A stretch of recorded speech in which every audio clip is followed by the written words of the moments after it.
Assalamualaikum warahmatullahi wabarakatuh. Saya Muhammad Fatah dari 11 MIA 1. Kali ini saya akan menjelaskan tentang karya ilmiah. Yang pertama yaitu pengertian karya ilmiah.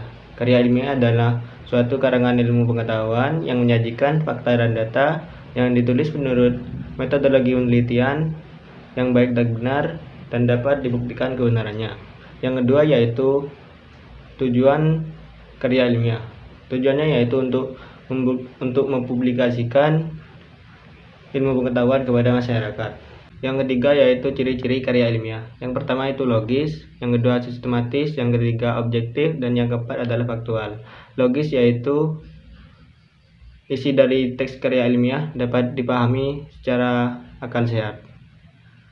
Yang kedua yaitu adalah sistematis, yaitu susunan dari teks karya ilmiah teratur, yaitu dimulai dari pendahuluan, isi, dan simpulan.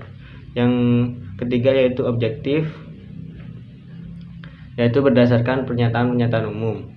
Yang terakhir adalah faktual, yaitu berdasarkan kisah nyata. Yang keempat yaitu jenis-jenis karya ilmiah. Yang jenis karya ilmiah yang pertama yaitu adalah karya ilmiah bentuk populer yang bisa kita temukan sehari-hari dalam bentuk koran dan majalah sehari-hari. Yang kedua yaitu karya ilmiah dalam bentuk semi formal yang biasa kita temukan pada laporan biasa atau makalah.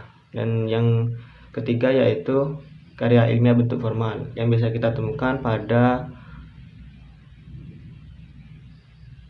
tesis, skripsi, atau disertasi. Yang kelima adalah penjelasan bagian-bagian teks karya ilmiah. Yang pertama yaitu adalah judul. Judul harus mencerminkan ruang lingkup penelitian, tujuan penelitian, subjek penelitian, dan metode penelitian. Yang kedua adalah pendahuluan yang mencakup latar belakang masalah, perumusan masalah, manfaat teks, manfaat karya ilmiah, dan tujuan karya ilmiah. Yang ketiga yaitu adalah kerangka teoretis yang disebut juga sebagai kajian pustaka. Yang keempat yaitu adalah metodologi penelitian, yaitu adalah prosedur atau tahap-tahap penelitian. Yang kelima merupakan pembahasan. Pembahasan ini merupakan isi pokok dalam teks karya ilmiah. Yang keenam yaitu simpulan dan saran. Dan yang terakhir yang ketujuh yaitu adalah daftar pustaka, yaitu sumber-sumber yang kita temukan untuk membuat teks karya ilmiah yang berupa buku, artikel, atau internet, atau yang lain-lain.